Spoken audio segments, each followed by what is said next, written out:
So, welcome everyone. Taru, shall we start? Okay, I'll press the recording.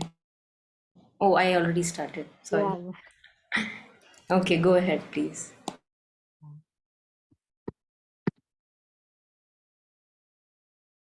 So a warm welcome to everybody, especially here when it's a very cold morning and good evening. So it was beautiful to have the mantra playing. Thank you, Monica. And now I'm hoping we are feeling a bit more gathered in Mother's presence. So starting with the passage of Sunlit that we were on last time. We had not finished it fully.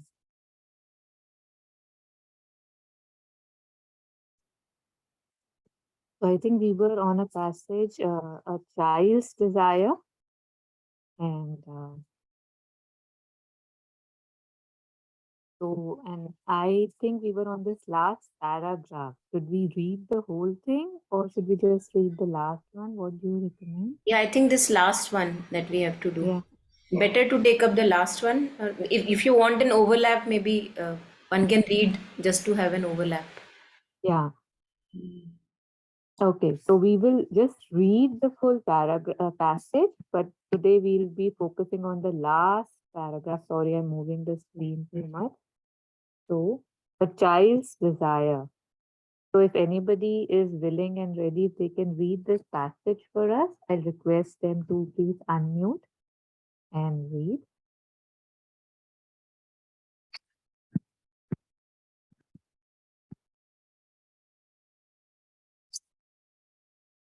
I think I'll read it then. So I hope you can see my screen, right? Yes, Yeah. yes, it's totally good. Okay. A child's desires.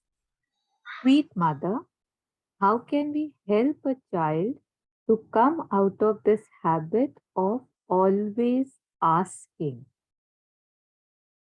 The mother says, there are many ways, but, but first of all, you must know whether you will not just stop him from freely expressing what he thinks and feels. Because this is what people usually do. They scold, even sometimes punish him. And so the child forms the habit of concealing his desire. So I'm just taking a pause here and reminding us, especially the ones who were not there in the last session, that it's not about the child's desire, although the passage says so. So a lot of time we just discard, that this information is not for me. But, we are all children and we know that, right? There's this stubborn child who lives in us. So when we read this, we must reflect and go inside. So moving on. But he is not cured of them. And you see, if he's always told, no, you won't have that, then simply the state of mind gets settled in him. When you are small, people don't give you anything. You must wait till you are big. When I am big, I shall have all that I want. That's how it is. But this does not cure them. It is very difficult to bring up a child. There is a way which consists in giving him all he wants, and naturally, the next minute he will want something else because that's the law of desire, never to be satisfied. And so, if he is intelligent, one can tell him, but you see, you insisted so much on having this, and now you no longer care for it. You want something else.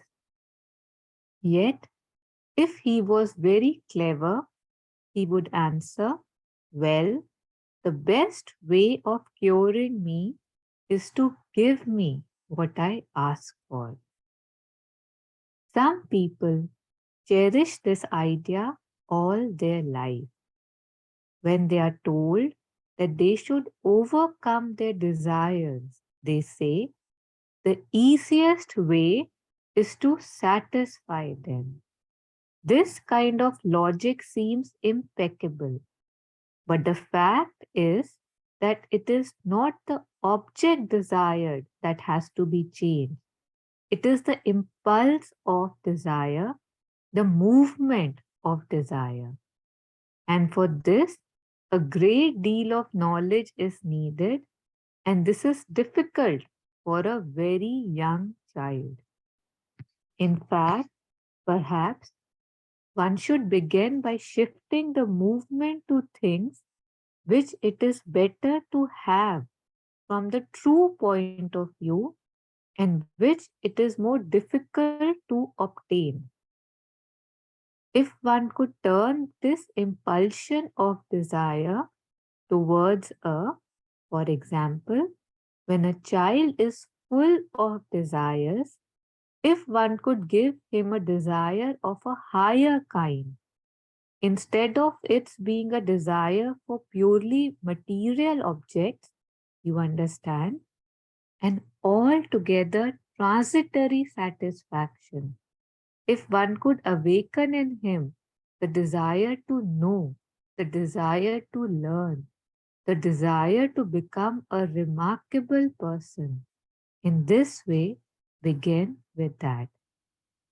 As these things are difficult to do, so gradually he will develop his will for these things. Or even from the material point of view, the desire to do something difficult, as for example, construct a toy which is difficult to make, or give him a game of patience which requires a great deal of perseverance. So I think this still here we had covered last time, right? Where did I go? So sorry.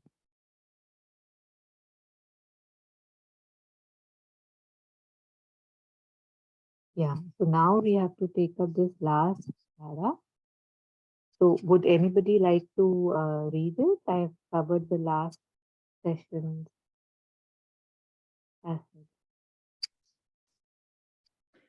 If one can orient them, it requires much discernment, much patience, but it can be done.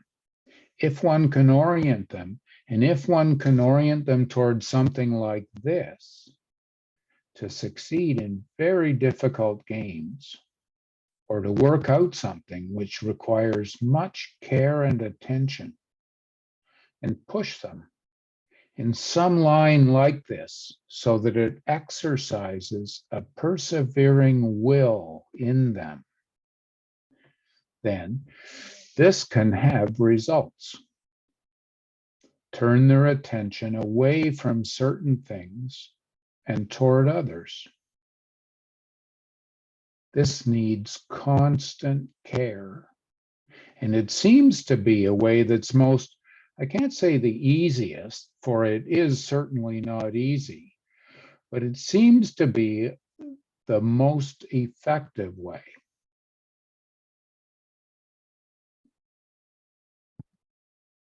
Yes, thank you, Rick.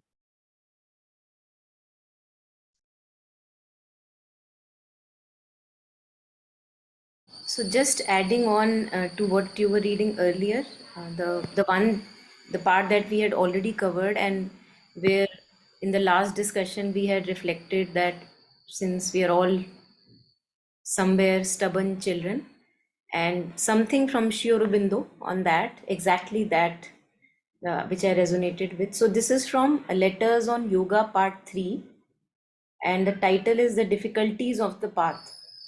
And he's sharing, the yogi arrives at a sort of division in his being. Now we are all yogis, whether we label ourselves or as yogis or not. So to take it in our own regard, the yogi arrives at a sort of division in his being in which the inner Purusha, fixed and calm, looks at the perturbations of the outer man as one looks at the passions of an unreasonable child.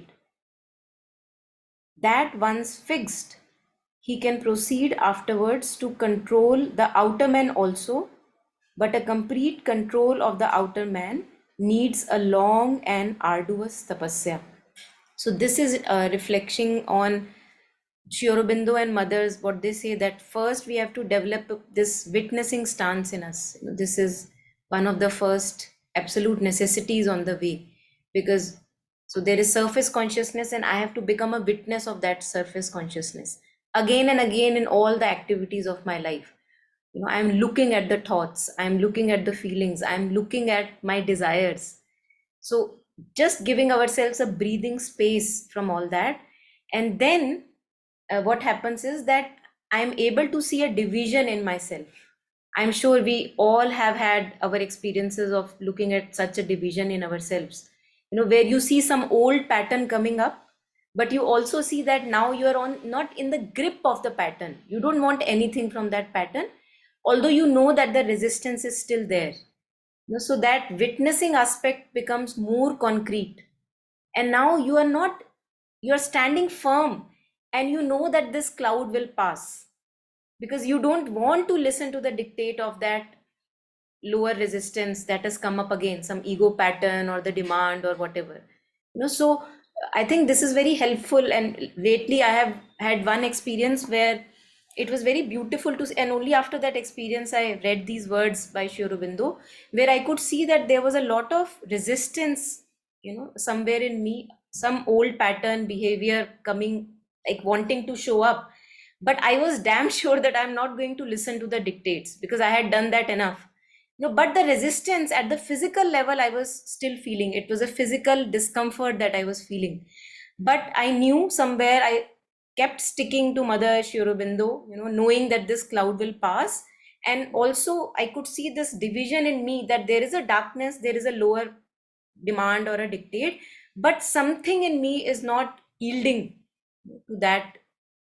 And it was exactly the same word that came to me, that like a stubborn child, like I have a stubborn child in me, which I have just to like hold on and embrace for some time, and as mother was sharing, distract into something higher, something which dissolves that stubbornness, and hold on to that witness, and then it kind of passes through. So just this witnessing aspect, I think, really helpful. And also the practices that we do, like sticking to mother's name, divine name, or sticking to our breath, bringing the mind to the breath. These are all the practices towards developing a witnessing stance, so that we have a breather between the surface movements and our consciousness. Yeah, so just wanted to add that on for the previous paragraph that we did. Monica, can you please tell the page number also? Page number, I can't, I'll have to find it out. Can I share it later? Yeah, of course. I'll share it on the group later, because this is just a snapshot that I was reading from. Okay, no problem. Thank you.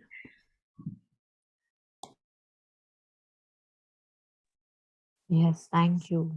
So I think this passage in itself is quite clear now. So basically, it's being said that, we have to, desires are there, and the nature of desires is that it never gets fulfilled, right? That dissatisfaction stays. So, but being ourselves, we will have desires. So, if I have to desire, why not desire for the highest, right? Like that's I felt what it's being pointed at. So, in our society, Muted, Taru, you got muted. thank you. Maybe I should see this as a cosmic sign. So, in the society as well, we are always kind of encouraged to desire, right? Like to have wishes and wants and ambitions. And lot of times, especially when people get depressed or, they are stressed or something, we say they lack a drive, right? They don't have a goal anymore. Retirement does that to a lot of people, midlife crisis. So again, we would never, I mean, we would not able to easily escape this push towards, okay, you must want. But now we must question that what is it that I am wanting, and how it's said in this passage that, whatever I want again is transitory, right? It just converts, like it just changes into a different desire. So let me reflect on this, that is there something which can stay with me, right? Which will stay with me, not just in this role, but what am I doing? How much time I am spending? What is the practice I am doing that will take me to a, I don't know, greater height or bigger life? So, yeah, I guess that would. And this on the distraction thing that was being shared, I remembered that in this very nice movie, those of us who have not watched it, Jane Goodall, I think, what was the name of the movie? Maybe Reason for Hope or Hope, yeah. It's a National Geographic documentary. I think it's called Hope or Jane Goodall. By these names, it can be found.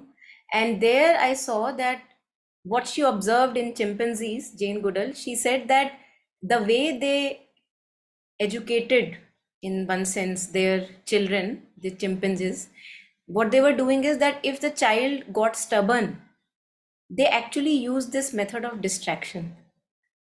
And it was not with reward and punishment that we do usually. If you do this, you are a good boy. If you don't do this, then you get a beating, something, not a beating. I think we understand that beating should not be given, but you would not get your sweet or dessert, or these kind of punishments that we do. So she said that she saw that the way of distraction for dealing with the stubborn tantrums of little children, that really worked very well, and that came very naturally to chimpanzees. So that was very inspirational. And I've seen also, all of us who have little children, we would see that uh, as a parent, we know that the child is just stuck onto something, and we know that it's not good for me and good for him, and he would forget. And as mother said, that it's a consistent, very difficult practice, and one has to be on a constant watch, because as a parent, I need to have that kind of alertness to find a suitable distraction. So very, I would say, a presence of mind would be required there. And we see that very soon, even if the child was like just crying like hell for it, the moment you are able to distract it fully, the child fully, in a good way, like engage him fully, then you see that the child doesn't even remember what he was cribbing for. So it's a very good inspiration, and also for me, for myself, that when this stubborn child arises in me, then how we can use these little tools of distraction which work, like absorbing ourselves in something really challenging, I would say, like reading Nolini Das works. Really very challenging and very wide, very expansive. So anything according to our own alignment, natural alignment, that really helps.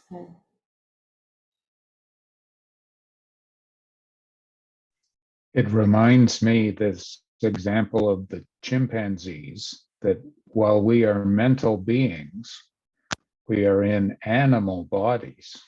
And just as the methods in the chimpanzees' teachings work for them, it can work for us.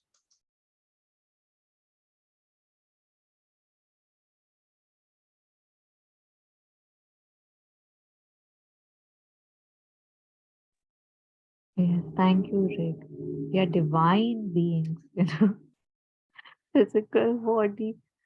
Yeah, and it's amazing how, it's like there's so much compassion and reasoning in animals too, right? Which we sometimes seem to forget, right? This punishing thing.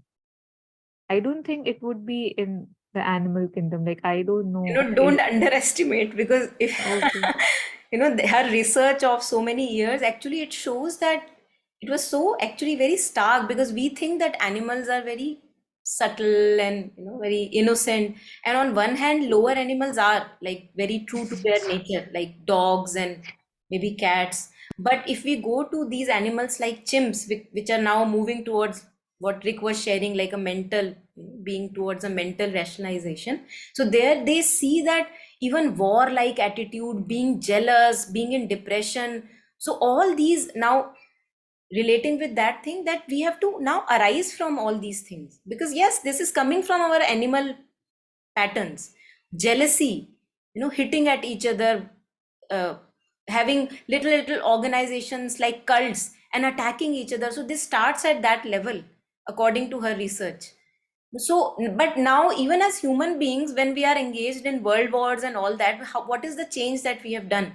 So, I think it's also a good inspiration that, I mean, what are we doing? So, yeah, we have to rise from this state. These are intruders, as Sri Aurobindo says. Jealousy, anger, frustration, annoyance. This is all found in the higher animals. These, like chimpanzees, who are considered to be our ancestors. So we can be a bit better. I think we have been given that intelligence to be a bit better.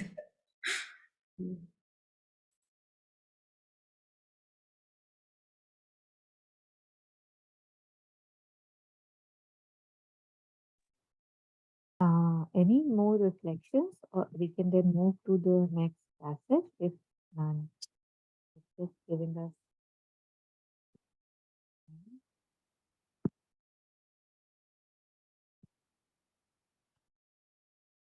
Oh. Is your throat okay, Taru, for reading? You're fine.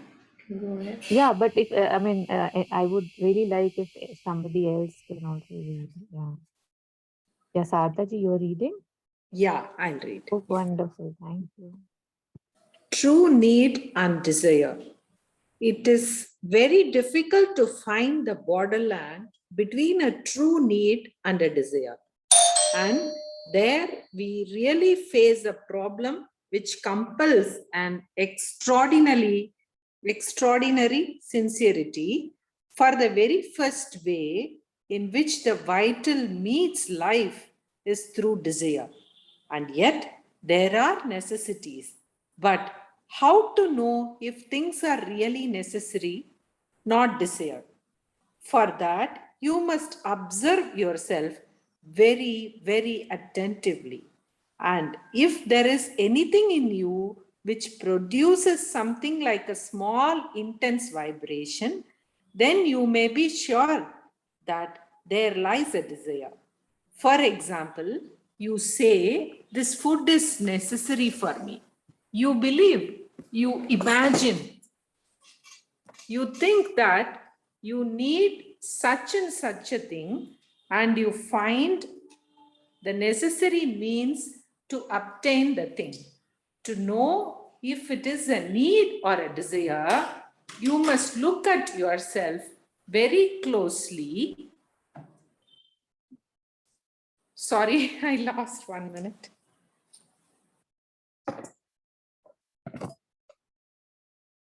You believe, where is that? So to know if it is a need or desire. I'm so sorry, Sartha. Did you No say problem. it? Yeah. To know if it is a need or a desire, you must look at yourself very closely and ask yourself, what will happen if I cannot get the thing? Then, if the immediate answer is, oh, it will be very bad, you may be sure that it is a matter of desire. It is the same for everything. For every problem you draw back, look at yourself and ask, Let us see, am I going to have the thing? If at the moment something in you jumps up with joy, you may be certain there is a desire. On the other hand, if something tells you, oh, I am not going to get it, and you feel very depressed, then again, it is a desire. So, totally, any disturbance inside us is a desire. That's what Mother says, right? If we don't get it, we feel sad, we are not happy, then that is a desire. Beautiful. Thank you. Yeah, thank you so much, Radha. This could be patented as a desire detector. Really, very, very clear instruction. Yes. Here I would like to share one thing again, lived experiences. There have been times when there are things that I have not wanted. And there were suggestions, right, from outside that why don't you try that? Or why don't you do this? And before I know it, not getting it or not able to do it has caused some anxiety or, the desire gets created. So a lot of times now I stop myself and I wonder that how did it even become, as soon as I detect that unease, that, oh, it's not happening. Then I'm like, okay, what's not happening? Okay, that. Okay, when did it become a need for happening? That questioning, retracing the steps is very interesting because you can very easily see the mechanical nature of events, right? That I was sitting, somebody came, something was suggested. I said, okay, it doesn't sound bad. I can do that. And before I know it, now it become my desire to do it.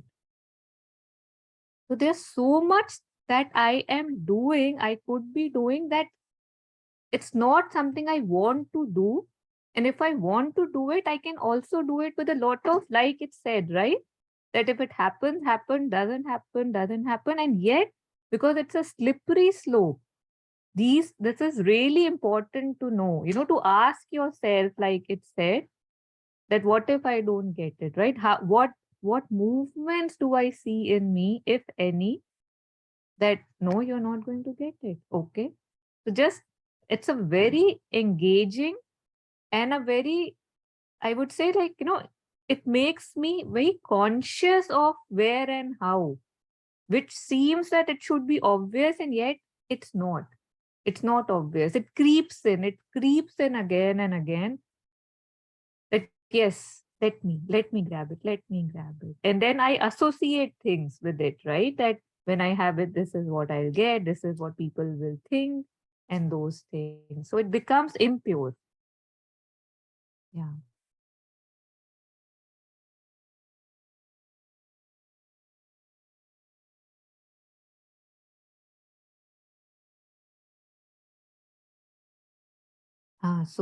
Inviting more reflections, although I think it was very clear, this passage, right? Like, and I'll just share it again in case there are any comments.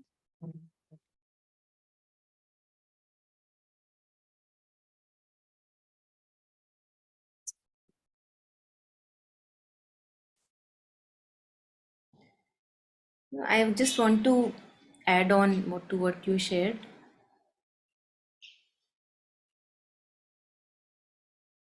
That it's for me very important to go through all the, what do you say, maybe being puppeted around by desires, because I don't get convinced that this is not me. So as you were suggesting that it's a collective suggestion which comes to you and you don't even know that, when, on what day it became your desire. So I feel that because this conviction doesn't come, I don't know, maybe that's the meaning of going through all these, experiences, life experiences, that we get convinced that haven't I ran enough, wanting to follow the dictates, because it showed me a promise that it will give me a completion, or give me some happiness, maybe transitory, but some happiness. And we all run towards that some happiness. We don't even then consider that it will be temporary, because when you are overwhelmed by some desire, then all that matters is that little happiness that you will get when the desire gets fulfilled. And if I have not really ran enough in all the different directions, wanting to fulfill all these so-called my desires, and have not suffered enough, somehow I feel that I don't get convinced to become a witness to the desire arising up now. And now at this stage, after having suffered, all different kind of directions running through after all the desires, now at least some understanding. I think everything has a purpose. So with all these experiences and understanding comes that, haven't I done enough? What has it given? And I now just maybe desire a different life for myself, a more nurturing, fostering life, which I can do without running after these desires. So then I feel that having these experiences, having suffered enough, and that's why maybe mother would say that passions are preferable than tamasic and dull inertia. Because in dull inertia, you think, everything is simmering, like you're not even running around. So how would that experience come? That desire has to be given up. So I think first, that desire to run after something that moves me from that tamasic dullness, and like what we talk about, experiences of so-called falling in love with anyone, and maybe wanting something very ambitiously, running after it, burning yourself out for it. So I think these experiences, as mother says, desire is the helper, desire is the bar. So their desire is the helper because it is helping me to get these experiences, moving me from my dullness of a stone. And then I realize, no, there can be a better life, without wanting to follow the dictates. Then when I read Sri Aurobindo's words, where he says that it is these enemies of the spirit, desires, ambition, greed, that have to be sacrificed and put into the fire. Now I get it. Now it seems that now I am convinced. So now it doesn't seem difficult to give up a desire. And if a desire arises up in the being because of the past old habits, then I feel easier to be the witness and to see, like a stubborn child, the desire arising up, showing up like a stubborn child. And that this cloud will pass away, and I don't need to focus, give much attention, stick to divine name, stick to mother's name, and let the cloud pass through. So I feel that maybe it appears like a journey to me, that these experiences of running around and having our own share of experiences, they make us convinced that that desire is a bar now. Yeah.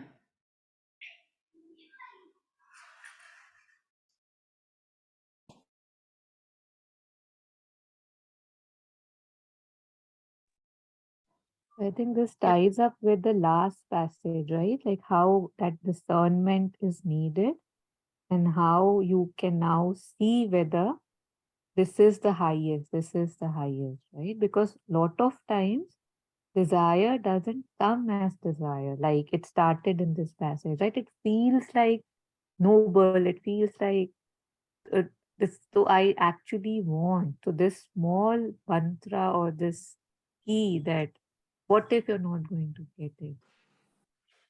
Yes, Ardhari, please. Yeah, I just wanted to know, this desire is only for attaching to material things, or even, to some particular behavior. Can it be compared to that also? You tell me, Sardaji, the answer is in your question. No. See, why I'm asking. Last week, we were talking, about somebody in the family, but after talking for five minutes, I started, I feel like blaming that person. So immediately I stepped back. What am I doing? But something in me wanted me to talk like that. So I was thinking maybe that is a desire. Something in me wants very badly. I couldn't control. It was very painful when I was keeping my mouth shut. I could see, I could feel that, I am not able to resist that feeling of talking ill about others or blaming or talking anything about others negative. So it took some 10 minutes. I just kept silent. I started calling the mother. Mother, Mama, why am I behaving like this? No, this is not right. So it took some time. After that, I came back and topic changed. I wanted to purposely change the topic, and topic changed, everything became all right. But see, I compared this desire, material things, desire on material things with this type of behavior. I don't know whether I'm making sense, but just wanted to share. Yeah. Thank you. Yeah. Thank you, Sarah. Yeah.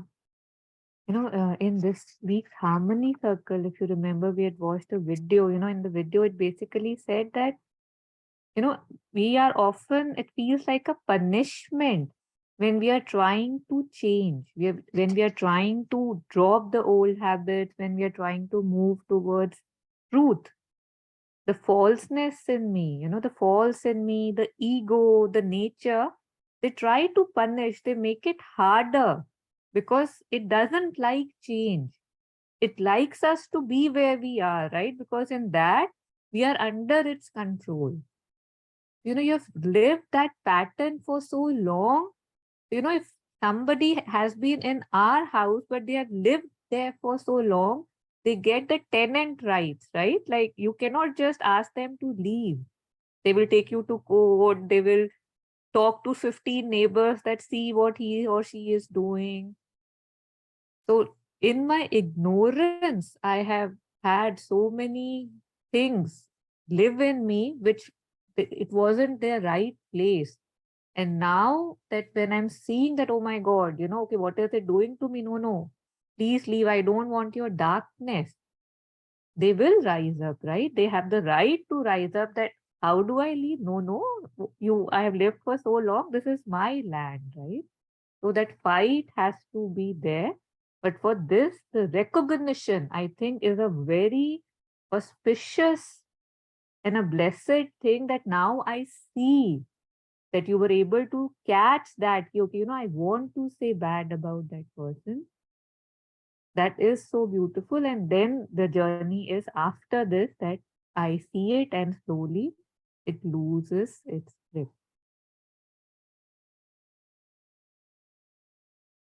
Mm. Yeah. Mother says that one has to get disgusted with this older self that you were elaborating upon.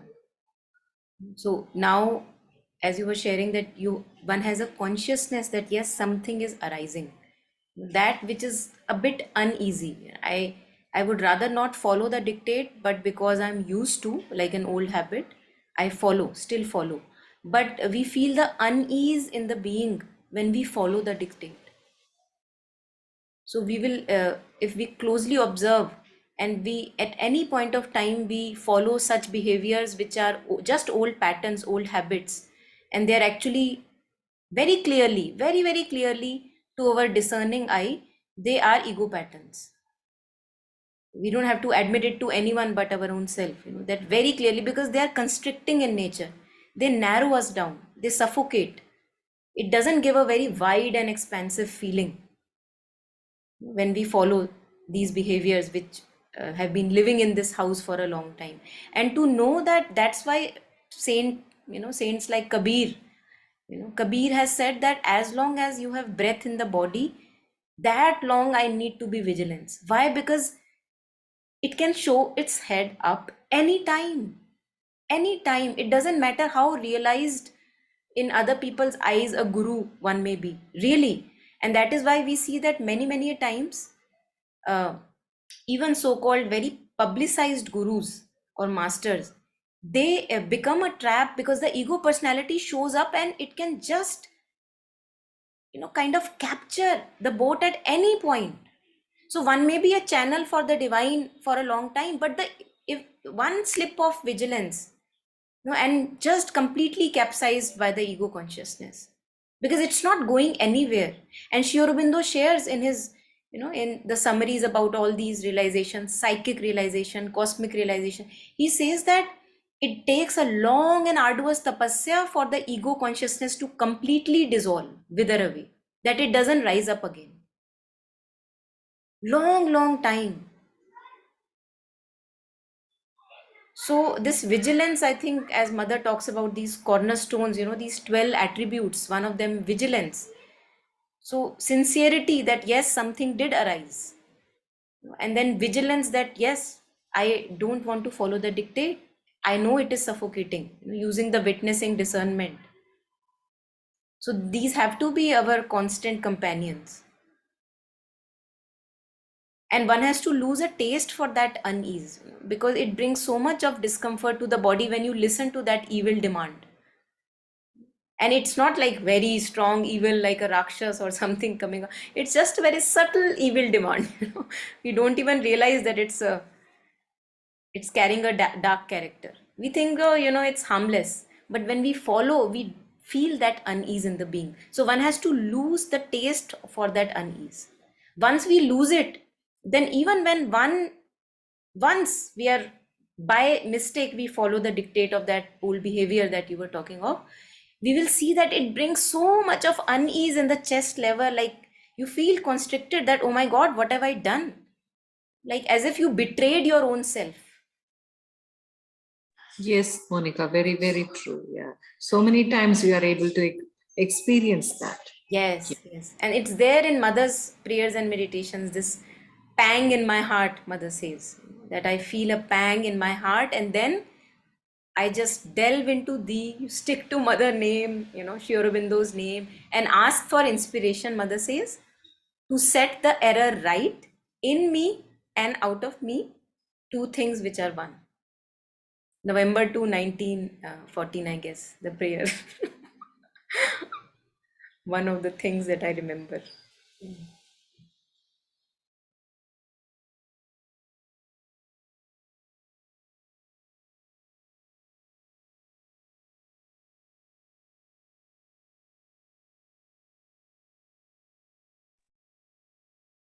Yeah, thank you so much.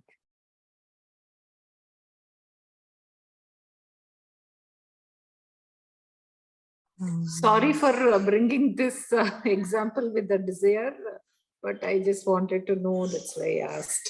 Thank you. Thank you. And why would you say sorry? Thank you. You must thank you for touching our chords, our hearts. All No, of us. actually, this desire, where what the mother is talking about, is a material desire, right? So, No, but this is very subtle point, and we are glad that you brought it up, because sticking to our old patterns is also uh, a subtle kind of a desire only. That if I don't follow that kind of a behavior, I feel that how can I stop myself for not saying this out, like blurting this out. So when one is able to step back from that behavior, it's a very big victory. Very little can't be seen, but very big in our own areas. Yeah. thank you. Thank you so much for your beautiful. Thanks. Yeah, thank you.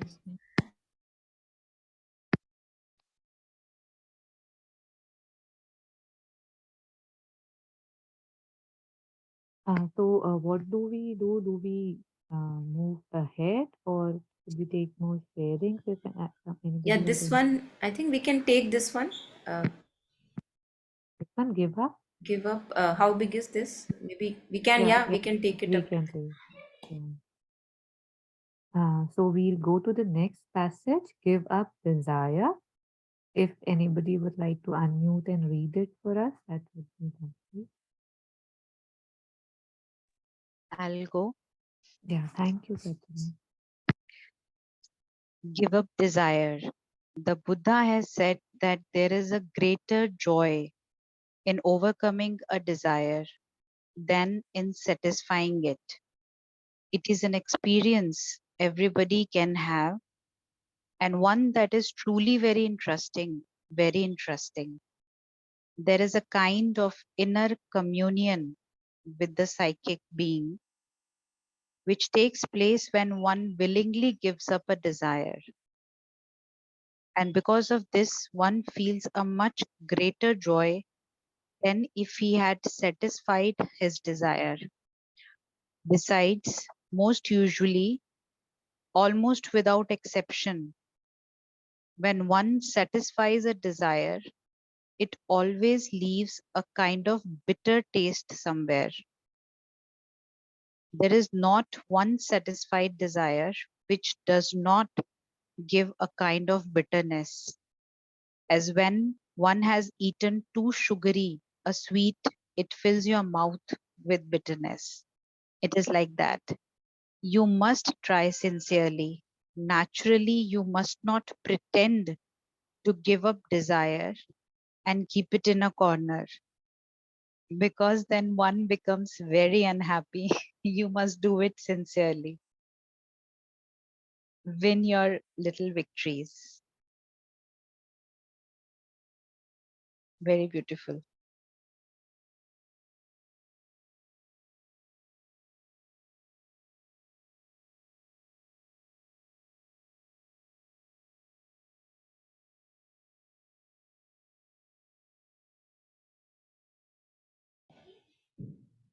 Yeah, Pratima, you want to share anything at this? Because I thought maybe you resonated with the last few lines. Absolutely. Because I did it actually. I kept it aside um, and I don't know, when it came back with bigger force. And it so much force that I totally got confused. I totally got confused. What is happening to me? Where is my natural self?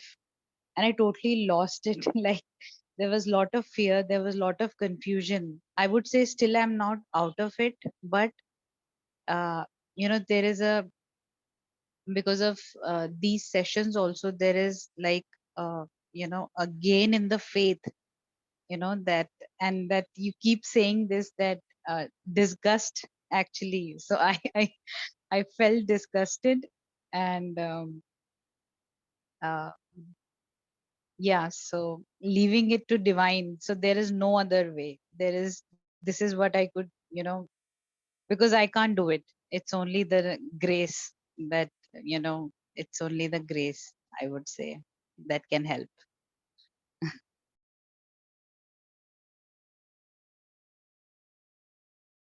And I think parallelly, we have talked several times that parallelly, and Madan and Aurobindo have full, we have full philosophy of education, integral education. Because if I just keep on sitting idle, relatively idle, and saying no, no, no, no, no to the desires coming up in my being, it would not be very easy.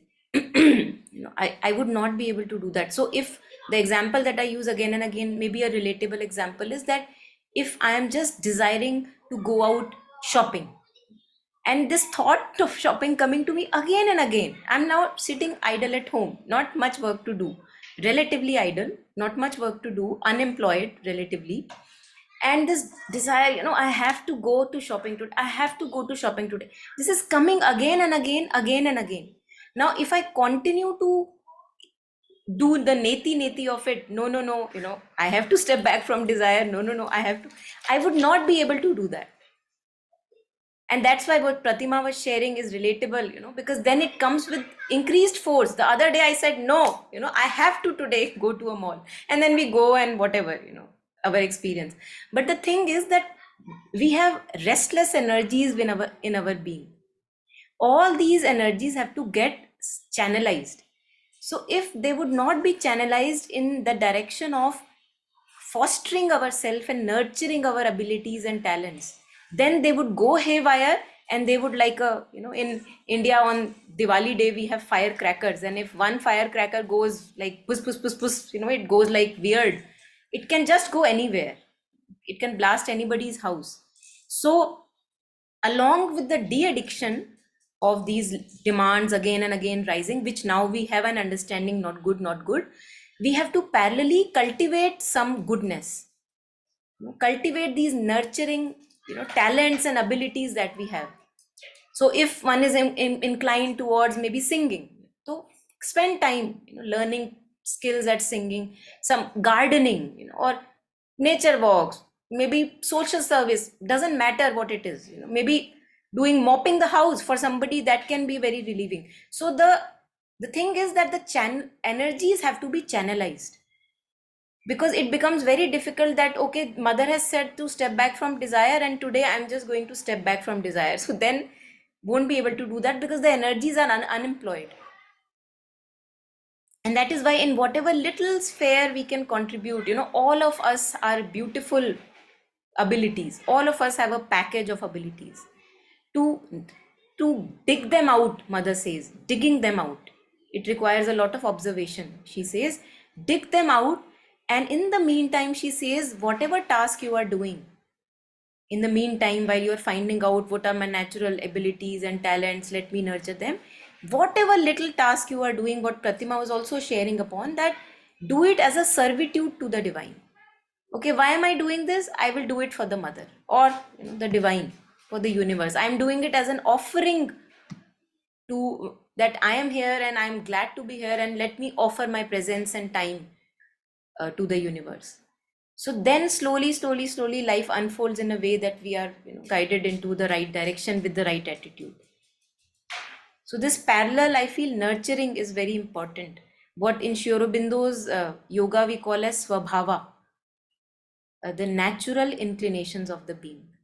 And that would be different for everyone. That's why integral yoga is not a formula that we can give it to, like, this is it and this works for everyone. No, because there are unfoldings are different.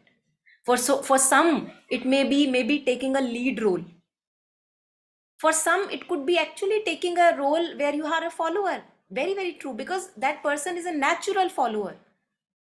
So that's his quality, because not everyone can be a natural follower. So we have to recognize these abilities without judging them from the social context. Because from the social context, everyone wants to be a leader, but everyone can't be a leader. So these are natural unfoldings that happens, mother says, when we get in touch with our swabhava, which in this paragraph, when we step back from the desire, when I say, okay, I can live without it, then the communion that happens with one's own self, when we are the best friend of our own self, whether we have that thing or not, then something new happens, something really beautiful happens. A very close, intimate connect with our own self. And why mother says this, that stepping back from desire is in touch with the psychic being, because whenever I am desiring, I am identified with the desire soul in me, which is not the true self. And when I step back from desire, when I'm content with whatever I'm not getting, I'm content with that, then I am in touch with my true soul, which is just content with the present and the divine, just content.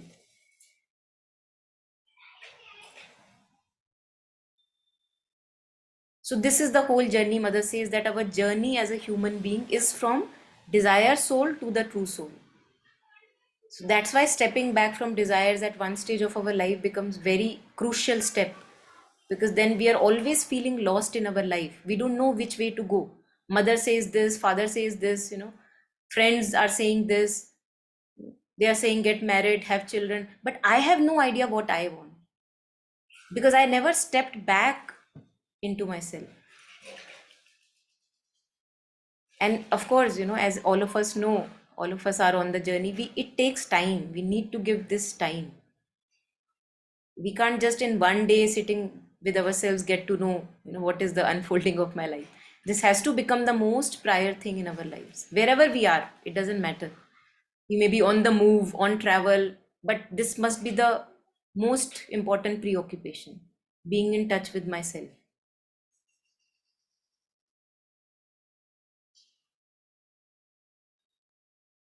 Yeah, very urgent, I feel. Because so many of us, we feel lost. We don't know what is the calling of our being. So, and we all deserve to know that calling. That's our beauty.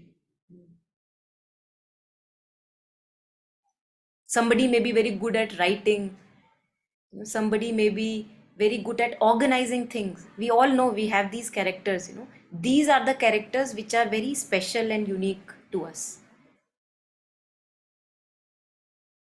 which we have to nurture. And Sri Aurobindo says that we have to nurture it with lot of love and care, because it is Krishna evolving out of us. So how would you nurture if you knew that it is the divine I am nurturing? You do it with love, care, devotion. That's the respect one has to give to oneself. Or when we give it to ourselves, we see that we are able to give it to others also. We can't disrespect others if we nurture and foster our own selves. Sorry, I just again got into the Bahav. Yeah, but yeah, I feel this is very urgent and important. So that's why.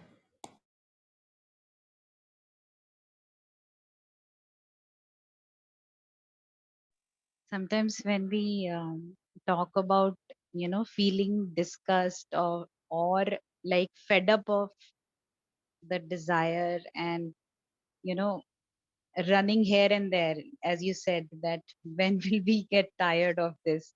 Even that feeling comes when we hear this in satsang. Sometimes that feeling comes, अभी तक नहीं हुआ है, like कब होगा, so there comes the complexity of it, that you start to feel that you're a little behind, you don't know, where to go, and things that come up in the mind very very frequently, that comparison and things like that. So it becomes like sometimes it's also confuse you, but there you have to pick up that this is again not the truth, because as you said, unfolding happens for everyone in their own unique way, so nobody uh, uh, is of course behind or forward or anything like this. Absolutely, But absolutely. yeah, Yes. very true. And also, because the moment I see this categorizing happening in my mind, he is a superior one, I am an inferior one. Oh, he's far away, but I see I am. We have to know that this is what keeps us trapped. This is the limited sense mind. This is the game that needs to change. Because even when we enter the spiritual path, we see that the mind keeps on judging and comparing, and we believe in these things very strongly, that how can I ignore this? I see that he is far ahead. So this is the categorization which has to stop, because we are using a tool at a wrong place. It's like you have a knife which is used for cutting vegetables, but you are trying to do all, you are wiping the floor with the knife, you are cleaning the wash basin with the knife. Now that's not the proper use of knife.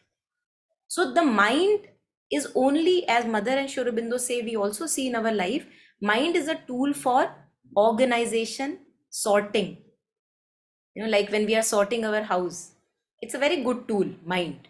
Okay, these things belong, red things, green things, yellow things, sorting. The purpose of mind is not to have this gyan. The gyan cannot come from the limited sense mind. So the moment this thing comes in me, which you shared, that the mind still is comparing, where am I am lagging behind, he is going ahead. We have to see, this is what has to be catched, that this is the very sense mind, the limited mind, the analytical logical mind, that has to be left behind, in this journey towards surrender and faith, opening ourselves to the higher. The mind has to become absolutely still, like a solid receptacle, absolutely still, because otherwise how would it take in all that humongous flow of energy? How would it? A plastic glass cannot take the flow of the Ganges, but a solid, like beautifully walled, solid, unshakable glass, that can take flow of Ganges. Not even glass, like it has to be of wide expansive earth actually, without any walls, because nothing needs to break them. So that is what we have to do with the minds, and that's why we tame the mind with chanting mantras, or this bringing the mind to a stillness with breath, because we have to stop believing in the categorical mind. So if these thoughts arise of comparison, which do arise, when all of us without any exception, including the highest most you think in your head, you know these thoughts will arise. The only thing I have to do is to stop believing these thoughts. and bring the mind again to a stillness with the divine name or breath, knowing that now I don't want to believe in these little windows that the mind shows, because they are not true. They are not true. It's just a distorted perception. So then the mind becomes still. Now, when there is a stability of the mind, like a solid rock, even muddy, like a soft porous ground, then when the Ganges flow happens, now it will see, oh, now this ground is ready, I can be here. So we have to prepare our ground, and this all is preparing of ground. All of our life is preparing of ground. Most of the time we are doing it unconsciously. That's what Aurobindo says, unconscious yoga of nature. But now we can do it consciously, making ourselves porous, receptive, soft, mellow, and all these blows that come to the ego, very good, good for me, telling myself good for me, making me porous, making me receptive, and stilling the mind, stilling the categorical mind, not buying into its theories. It is not true.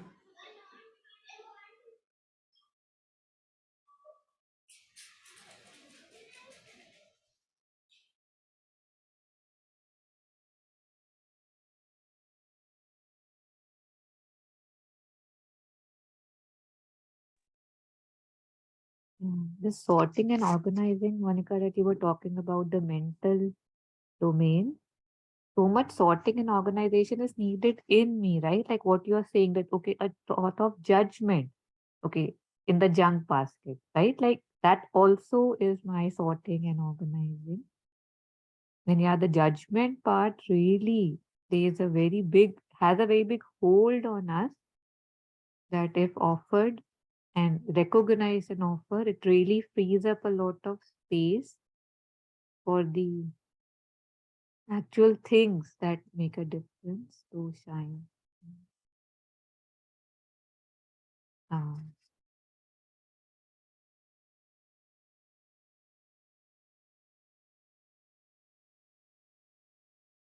just sharing one small thing that's coming to me.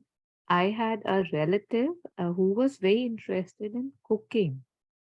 And I don't know, girl empowerment, and there are so many beautiful other things to do, and you're wasting your time in the kitchen. Once after years, I happened to have a conversation with that person. And, she was so in love with the cooking that she was like, whenever I cook for Krishna.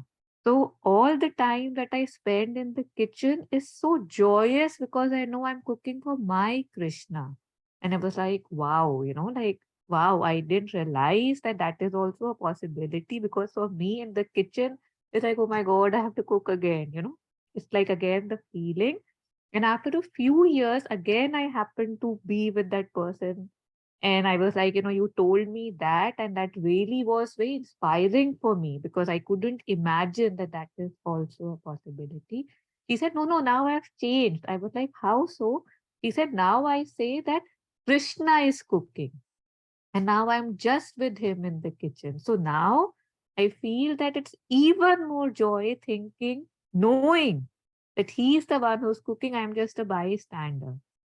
So again, what you were sharing, that we can have our judgment, nobody can stop us, but they don't even have a 1% ounce of truth in them. They're just junk, wasting our time, eating our energy up, like leeches, drinking our blood and just scattering us here and there.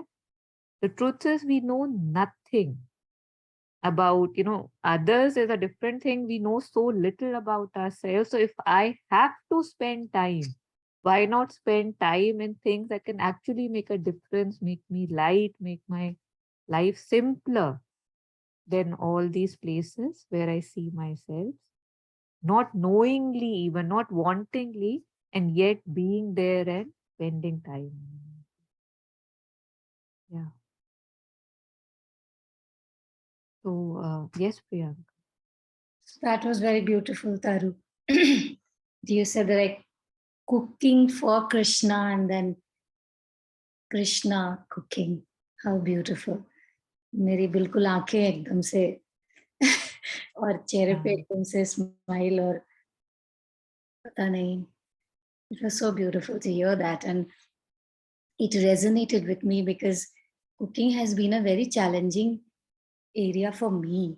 So एक प्याज भी छिलने को बोला जाए तो लगता था कितना मुश्किल है ये.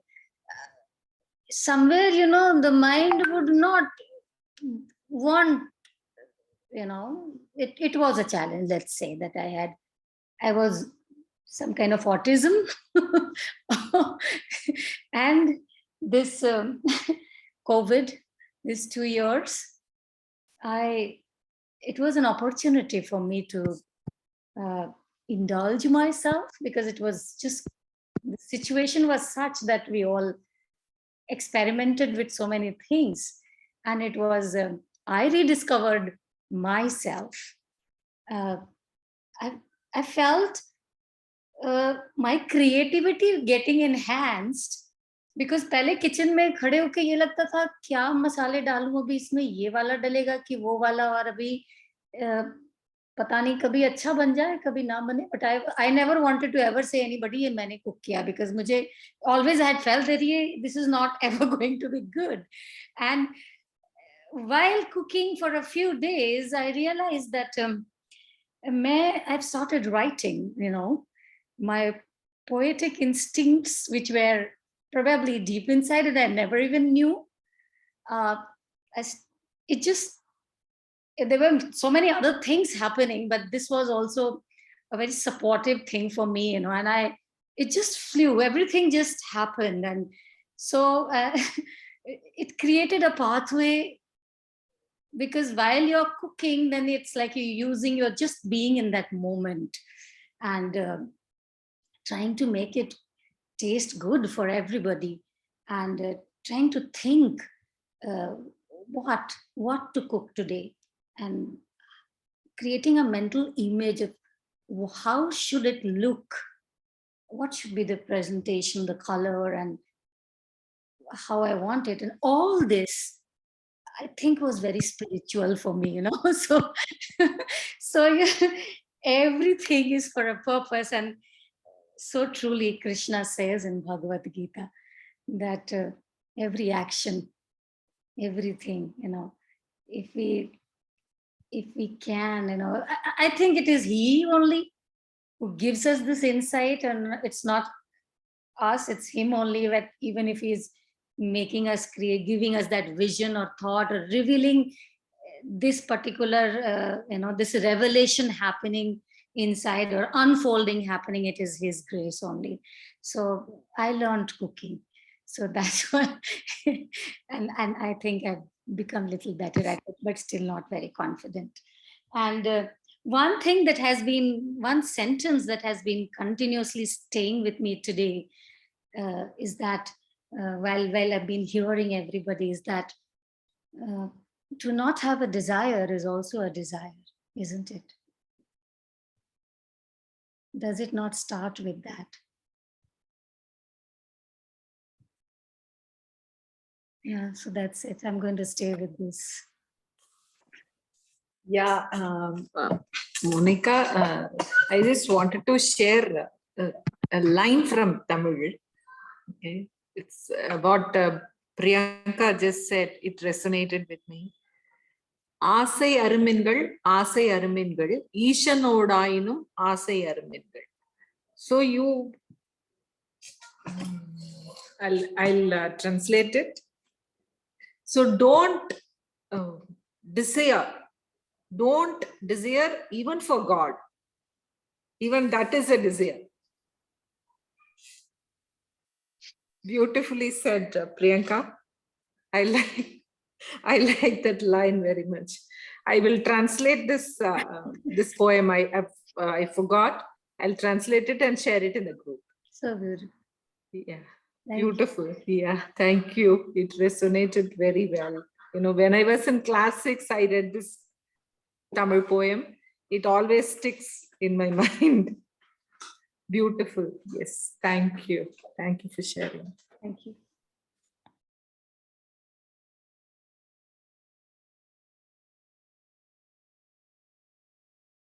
Yeah, thank you. I think we have to also maybe why to not even desire for the divine, because as mother shared that desire creates a intense vibration. It's like you have a sponge ball, and it's like, you're like in this state. It's a constricted state. You're not easy. So that's why whenever we talk of a higher desire, we actually call it an aspiration. So it's like relaxed. It knows that things are going to happen. Everything. Yes, yes, So it's yes. because of that intensity which makes us restless, uneasy, which is not our true nature. That to even desire, to not to have a desire, as Priyanka was sharing, or to even to desire divine, like obsessively, like this, this is not our true nature. It's like a constriction in the being. And when it is like this is aspiration. Like it has faith that things will unfold. So, yes.